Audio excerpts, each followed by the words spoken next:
तो देखिएगा बूढ़ा बुजुर्ग आदमी को गठिया हो जाता है, घुटना में बैठिए नहीं पाता, बैठेगा तो चोय चोय करेगा तो पकड़ के बैठेगा, अरे बाप हो।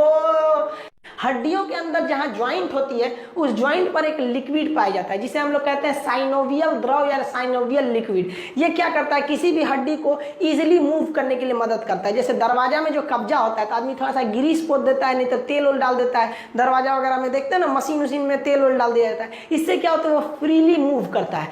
फ्रीली मूव करेगा तो दिक्कत नहीं है। और वही अगर द्रव सूख गया है ना तो वहां भर जाएगा यूरिक एसिड। जहां यूरिक एसिड शरीर में बढ़ा वो यूरिक एसिड इस साइनोवियल को घटा देगा। अब वो लिक्विड घट गया, अब आपके दरवाजा में ग्रीस घट गया तो दरवाजा खोलेंगे तो चोय चोय बोलेगा।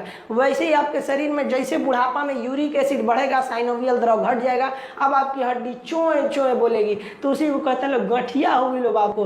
तो देखिएगा बूढ़ा बुजुर्ग आदमी को गठिया हो जाता है, घुटना में बैठिए नहीं पाता, बैठेगा तो चोय चोय करेगा तो पकड़ के बैठेगा, अरे बाप हो, लाठी ले रहेगा। अब बैठ जाएगा तो उठेगा एकदम कहर कहर के। वे बुढ़ापा बड़ी खतरनाक होता है।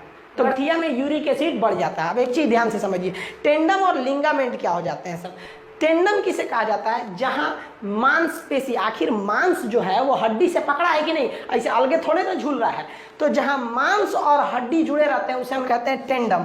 आप इसे शॉर्टकट में अगर लिखना चाहें तो इसे आप मैट लिख सकते हैं। कैसे, देखिए एम से मांस, ए से अस्थि यानी हड्डी, और टी से टेंडम। मांस और हड्डी जहां मिलते हैं उसे टेंडम कहते हैं। अगर आप चिकन बनाते होंगे कुकर में और अगर 12 सीटी लगा दीजिए, जहां 12 सीटी लगा देंगे ना तो टेंडम जितना है वो गल के खत्म हो जाएगा। तो कुकर जब खोलेंगे ना तो हड्डी अलग मिलेगा, मांस अलग मिलेगा।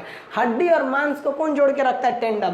किसी किसी में टेंडम बहुत ज्यादा होता है। तो कोई कोई मुर्गी लाइएगा ना, बूढ़ मुर्गी, उसे चुरा के मीटवे नहीं गलता है, उसका गलबे नहीं करेगा, घींचना पड़ेगा इसे, उसको खींच के। काहे के लिए, वो बूढ़ मुर्गी का टेंडम जो है तगड़ा था, यानी हड्डी से मांस बढ़िया से पकड़ा हुआ था। समझ में आ गया। बुढ़ापा में टेंडम वगैरह गल जाता है, देखने झूल जाता है आदमी का शरीर एकदम।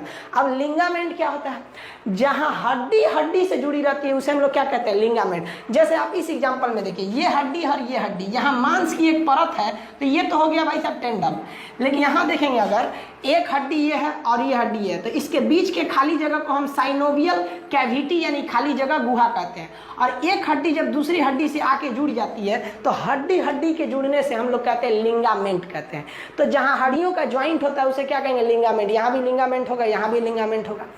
आजकल डॉक्टर एक टेक्निकल भाषा का प्रयोग कर रहा है। जहां ज्वाइंट से हड्डी टूट रहा है ना तो पेशेंट को डरवाने के लिए कह रहा है, oh my God what happened with his.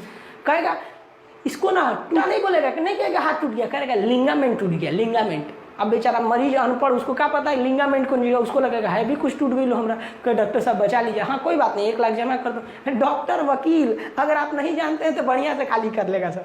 तो ये क्या है कि अगर ज्वाइंट से टूटा है, कहीं से ठेवना वगैरह से टूट गया ज्वाइंट से, तो वहाँ का लिंगामेंट टूट गया तो डॉक्टर कहता है लिंगामेंट टूट गया। और बीचवा में से कहीं टूट गया तो कहता है कि फ्रैक्चर हो गया, फ्रैक्चर। अब तो कुछ दिन में ये भी कहेगा सर कि लिंगामेंट टूट गया यहाँ पे। तो लिंगामेंट जो होता है वो हड्डी और हड्डी के ज्वाइंट होता है। मांसपेशी में पढ़ाएंगे, एक मांस भी दूसरे मांस को पकड़ कर रखता है, मांसपेशियां भी पकड़ के रखती है, जिसे हम लोग सेलेक्सोर के नाम से जानते हैं। मांस और मांस के जोड़ को सेलेक्सोर, हड्डी और हड्डी के जोड़ को लिंगामेंट, हड्डी और मांस के जोड़ को या मांस और हड्डी के जोड़ को, बात तो बराबर है, उसे क्या कहते हैं, टेंडम कहते हैं। देखिए एक एक्सरे की जांच के लिए भी होती है, जैसे हड्डियों की जांच के लिए जो होता है एक्सरे होता है वो 6 रोंटगन पे किया जाता है। एक्सरे की खोज रोंटगन ने किया था, इसके मापने की यूनिट जो इकाई है वो रोंटगन है।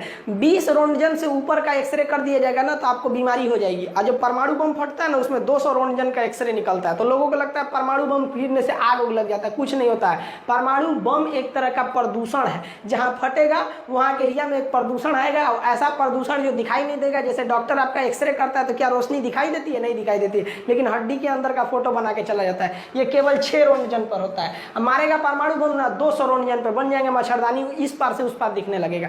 अब ये सब के बारे में हम आपको आगे कभी बता देंगे। पीडीएफ वगैरह के लिए जैसे हम आपको इन्फॉर्मेशन दे देंगे कि इन सब चीज़ों का जो पीडीएफ वगैरह है वो जब ऐप जल्दी लॉन्च होने वाला 15 अगस्त के लगभग में, तो उसमें हम आपको बता देंगे, तो वहाँ आपको पीडीएफ मिल जाएगा।